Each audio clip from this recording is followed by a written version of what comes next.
किशोर कुमार ने अपनी सारी जिंदगी अपने बड़े भाई अशोक कुमार को बहुत परेशान किया। अपनी अटखेलियों से, अपने नटखटपन से अशोक कुमार को उन्होंने कभी भी चैन से नहीं रहने दिया। और कमाल की बात यह है कि जब किशोर कुमार गए तो अशोक कुमार को एक परमानेंट घाव देके गए।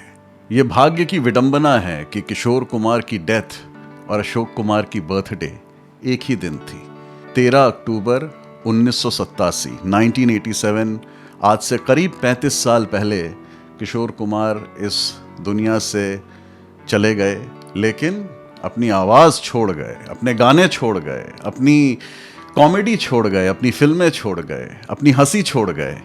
आज मैं किशोर कुमार के उस अंतिम दिन की कुछ बातें आपके साथ शेयर करना चाहता हूँ। मैं हूँ Rahul, this is 70mm with Rahul.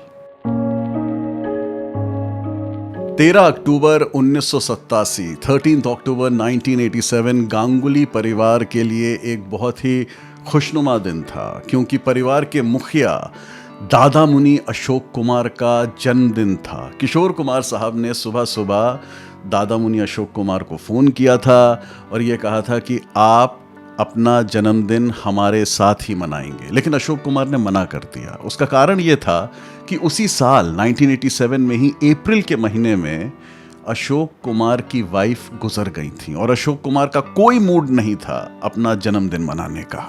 लेकिन किशोर कुमार भी बहुत ज़्यादा ज़िद्दी थे और अशोक कुमार के सामने तो वो बिल्कुल ही बच्चे बन जाते थे। उन्होंने अपने बड़े भाई अशोक कुमार को बहुत बार कहा और बिल्कुल ज़िद पकड़ ली कि नहीं, आप अकेले नहीं रहेंगे जन्मदिन पर, आपको अपना जन्मदिन हमारे साथ ही मनाना है और आपको हमारे घर आना पड़ेगा। और फाइनली अशोक कुमार माने और ये कहा कि शाम 5:30 बजे तक मैं तुम्हारे घर आऊँगा। किशोर कुमार जानते थे कि अशोक कुमार कितना अकेले हो चुके हैं अपनी वाइफ के गुजरने के बाद, और किशोर दा भी अपनी भाभी, अपनी बौदी के बहुत ही ज़्यादा करीब थे। अशोक कुमार से हाँ सुनने के बाद किशोर दा खुशी खुशी लीना जी के पास गए और कहा कि आज शाम दादा मुनि आ रहे हैं, मेक श्योर कि दादा मुनि के पसंद की सारी चीज़ें आज घर में बने और आज शाम एक बड़ी दावत होगी।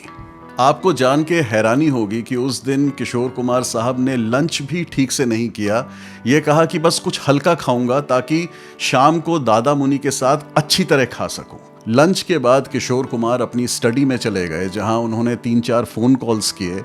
लीना जी फर्स्ट फ्लोर पे अपने कमरे में चली गईं, जहां सुमित कुमार यानी किशोर दा के छोटे बेटे लीना जी के साथ ही खेल रहे थे कमरे में।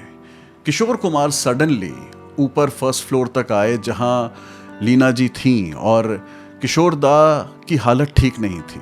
वो अपनी छाती को पकड़े हुए कमरे में घुसे और बिस्तर के पास ही कोलैप्स कर गए। किशोर कुमार साहब की हालत देखकर लीना जी समझ गईं कि क्या हो रहा है, क्योंकि इस घटना के पहले भी किशोर कुमार साहब को हार्ट अटैक आ चुका था और उस दौरान किशोर कुमार को उनके बड़े भाई अशोक कुमार ने कुछ होम्योपैथिक मेडिसिन्स दी थी जो SOS का काम करती थी कि अगर कभी हार्ट अटैक आए तो ये मेडिसिन ले लेना। लीना जी तुरंत ही किशोर दा की हालत को देखते हुए उन मेडिसिन्स को ढूंढने के लिए भागी। लेकिन आप ये समझ सकते हैं कि जब ऐसा कुछ घर में होता है तो जो चीज़ हमें चाहिए होती है वही नहीं मिलती। लीना जी को जब दवाइयाँ नहीं मिली तो वो भागी डॉक्टर को बुलाने के लिए। जैसे ही फ़ोन उठाया डॉक्टर को कॉल करने के लिए तो पीछे से किशोर दा ने मना किया। कुछ ऐसे शब्द निकले कि डॉक्टर को मत बुलाओ, मैं ठीक हूँ, कुछ नहीं होगा, बस ऐसा कुछ किशोर दा ने बोला और दैट्स अबाउट इट। वो किशोर कुमार साहब के आखिरी शब्द थे।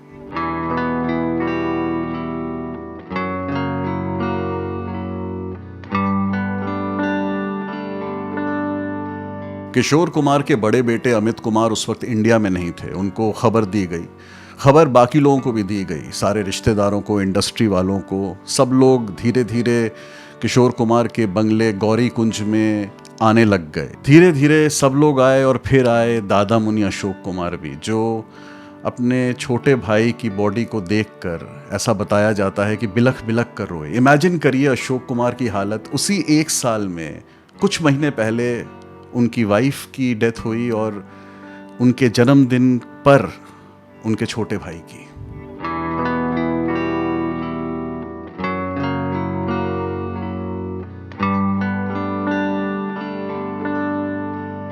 किशोर दा के पार्थिव शरीर को 2 दिन तक बर्फ पर रखा गया।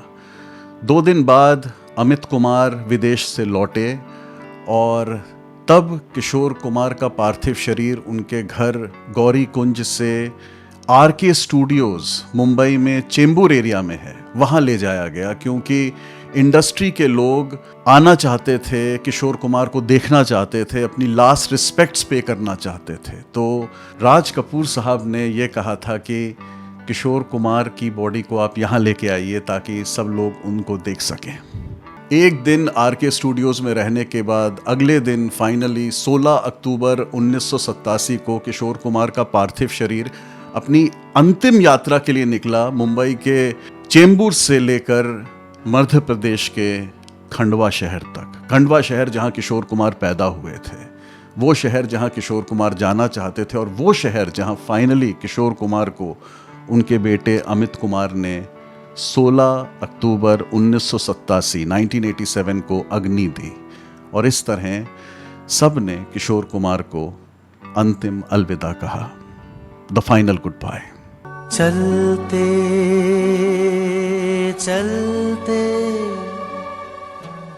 मेरे ये गीत याद रखना, कभी अलविदा ना कहना, कभी अलविदा ना कहना,